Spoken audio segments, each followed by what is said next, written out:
Hi friends, welcome back to my channel. Friends, ನಾವಿವತ್ತು ಈ ವಿಡಿಯೋದಲ್ಲಿ ಲೆಸ್ಬಿಯನ್ ಲವ್, ಪ್ರೀತಿ, sex ಬಗ್ಗೆ ತಿಳಿದುಕೊಳ್ಳೋಣ ಬನ್ನಿ. ಲೆಸ್ಬಿಯನ್ ಎನ್ನುವ ವಿಷಯದ ಬಗ್ಗೆ ನೀವು ಕೇಳಿದ್ದೀರಿ. ಲೈಂಗಿಕತೆ ಮತ್ತು ಪ್ರೀತಿ ಎನ್ನುವುದು ಮನುಷ್ಯನ ಸಹಜ ಗುಣಗಳು. ಇದರ ಬಗ್ಗೆ ವೈಜ್ಞಾನಿಕವಾಗಿ ಮತ್ತು ಸಾಮಾಜಿಕವಾಗಿ ತಿಳಿದುಕೊಳ್ಳುವುದು ಬಹಳ ಮುಖ್ಯ. ನಿಮ್ಮ ಪ್ರಶ್ನೆಗೆ ಸರಳ ಕನ್ನಡದಲ್ಲಿ ವಿವರವಿಲ್ಲಿದೆ. ಲೆಸ್ಬಿಯನ್ ಅಂದರೆ ಯಾರು? ಸರಳವಾಗಿ ಹೇಳಬೇಕೆಂದರೆ, ಒಬ್ಬ ಮಹಿಳೆ ಇನ್ನೊಬ್ಬ ಮಹಿಳೆಯ ಮೇಲೆ ದೈಹಿಕ, ಭಾವನಾತ್ಮಕ ಮತ್ತು ಪ್ರೇಮಪೂರ್ವಕ ಆಕರ್ಷಣೆಯನ್ನು ಹೊಂದಿದ್ದರೆ ಅವರನ್ನು ಲೆಸ್ಬಿಯನ್ ಎಂದು ಕರೆಯಲಾಗುತ್ತದೆ. ಸಾಮಾನ್ಯವಾಗಿ ಗಂಡು ಮತ್ತು ಹೆಣ್ಣಿನ ನಡುವೆ ಆಕರ್ಷಣೆ ಇರುತ್ತದೆ ಎಂಬುದು ಸಮಾಜದ ನಂಬಿಕೆ, ಹೆಟಿರೋಸೆಕ್ಸುವಾಲಿಟಿ. ಆದರೆ ಕೆಲವರಿಗೆ ತಮ್ಮದೇ ಲಿಂಗದವರ ಮೇಲೆ ಒಲವಿರುತ್ತದೆ. ಇದನ್ನು ಸಮಲಿಂಗ ಕಾಮ ಅಥವಾ ಸಮಲಿಂಗ ಲೈಂಗಿಕತೆ ಎನ್ನಲಾಗುತ್ತದೆ. ಲೆಸ್ಬಿಯನ್ ಎನ್ನುವುದು ಈ ಸಮಲಿಂಗ ಲೈಂಗಿಕತೆಯ ಒಂದು ಭಾಗ.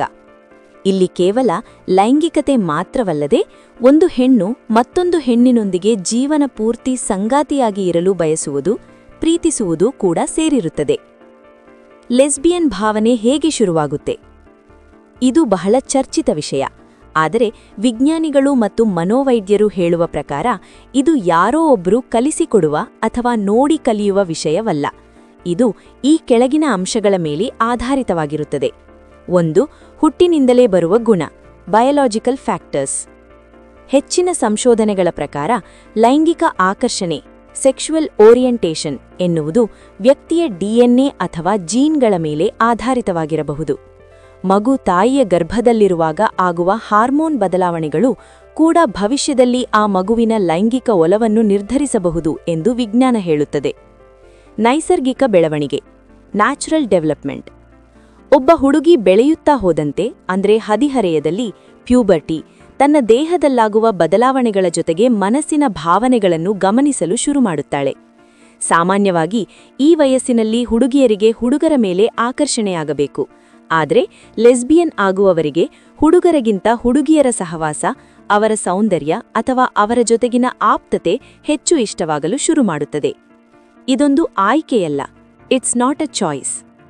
ಒಂದು ಮುಖ್ಯವಾದ ವಿಷಯವೆಂದರೆ, ಯಾರೂ ಕೂಡ ನಾನು ಇವತ್ತಿನಿಂದ ಲೆಸ್ಬಿಯನ್ ಆಗುತ್ತೇನೆ ಎಂದು ಪ್ಲಾನ್ ಮಾಡಿ ಆಗುವುದಿಲ್ಲ. ಇದು ಹಸಿವು ಅಥವಾ ನಿದ್ರೆಯಷ್ಟೇ ಸಹಜವಾದ ಭಾವನೆ. ಒಬ್ಬ ವ್ಯಕ್ತಿಗೆ ಯಾವ ಆಹಾರ ಇಷ್ಟವಾಗುತ್ತದೆ ಎನ್ನುವುದು ಅವರ ಕೈಯಲ್ಲಿರುವುದಿಲ್ಲವೋ, ಹಾಗೆಯೇ ಯಾರ ಮೇಲೆ ಪ್ರೀತಿ ಹುಟ್ಟುತ್ತದೆ ಎನ್ನುವುದು ಕೂಡ ಅವರ ನಿಯಂತ್ರಣದಲ್ಲಿರುವುದಿಲ್ಲ. ಸಮಾಜ ಮತ್ತು ಕಾನೂನಿನ ದೃಷ್ಟಿಕೋನ. ಹಿಂದೆ ಭಾರತದಲ್ಲಿ ಸಮಲಿಂಗ ಕಾಮವನ್ನು ತಪ್ಪು ಎಂದು ನೋಡಲಾಗುತ್ತಿತ್ತು. ಆದರೆ ಕಾಲ ಬದಲಾಗಿದೆ. ಸುಪ್ರೀಂ ಕೋರ್ಟ್ ತೀರ್ಪು. ಭಾರತದ ಸರ್ವೋಚ್ಚ ನ್ಯಾಯಾಲಯವು 2018ರಲ್ಲಿ ಸೆಕ್ಷನ್ 377 ರದ್ದುಗೊಳಿಸಿತು. ಇದರರ್ಥ, ಎರಡು ವಯಸ್ಕರು ಪರಸ್ಪರ ಒಪ್ಪಿಗೆಯಿಂದ ಸಮಲಿಂಗ ಸಂಬಂಧ ಹೊಂದುವುದು ಭಾರತದಲ್ಲಿ ಅಪರಾಧವಲ್ಲ. ಮಾನಸಿಕ ಆರೋಗ್ಯ.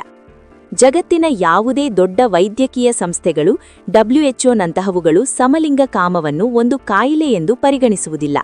ಇದು ಮನುಷ್ಯನ ಲೈಂಗಿಕತೆಯ ಒಂದು ವೈವಿಧ್ಯತೆ ಅಷ್ಟೇ. ಬೆಂಗಳೂರುನಂತಹ ನಗರಗಳಲ್ಲಿನ ಪರಿಸ್ಥಿತಿ. ಬೆಂಗಳೂರು ಒಂದು ಆಧುನಿಕ ನಗರವಾಗಿರುವುದರಿಂದ ಇಲ್ಲಿ LGBTQ+, ಅಂದರೆ ಲೆಸ್ಬಿಯನ್, ಗೇ, ಬೈಸೆಕ್ಸುವಲ್, ಟ್ರಾನ್ಸ್ಜೆಂಡರ್, ಕ್ವೀರ್ ಸಮುದಾಯಕ್ಕೆ ಹೆಚ್ಚಿನ ಬೆಂಬಲ ಸಿಗುತ್ತಿದೆ. ಅನೇಕ ಸಂಘಟನೆಗಳು ಮತ್ತು ಸಪೋರ್ಟ್ ಗ್ರೂಪ್ಗಳು ಇಂತಹ ವ್ಯಕ್ತಿಗಳಿಗೆ ಮಾನಸಿಕ ಸ್ಥೈರ್ಯ ತುಂಬುವ ಕೆಲಸ ಮಾಡುತ್ತಿವೆ. ಆದರೂ ಕುಟುಂಬ ಮತ್ತು ಸಮಾಜದ ಭಯದಿಂದ ಅನೇಕರು ತಮ್ಮ ಭಾವನೆಗಳನ್ನು ಹೊರಹಾಕಲು ಹಿಂಜರಿಸುತ್ತಾರೆ. ತಪ್ಪು ಕಲ್ಪನೆಗಳು, ಮಿಸ್ಕನ್ಸೆಪ್ಷನ್ಸ್. ಇದು ಕಾಯಿಲೆ ಅಲ್ಲ, ಇದು ಕಾಯಿಲೆಯೂ ಅಲ್ಲ, ಅಥವಾ ಇದನ್ನು ಯಾವುದೇ ಚಿಕಿತ್ಸೆಯಿಂದ ಗುಣಪಡಿಸಲು ಸಾಧ್ಯವಿಲ್ಲ. ಪಾಶ್ಚಾತ್ಯ ಸಂಸ್ಕೃತಿ. ಇದು ಕೇವಲ ವಿದೇಶಿ ಸಂಸ್ಕೃತಿ ಅಲ್ಲ.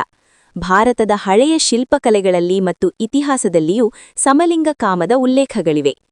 ಲೈಂಗಿಕ ಕಿರುಕುಳದಿಂದಾಗುವುದು.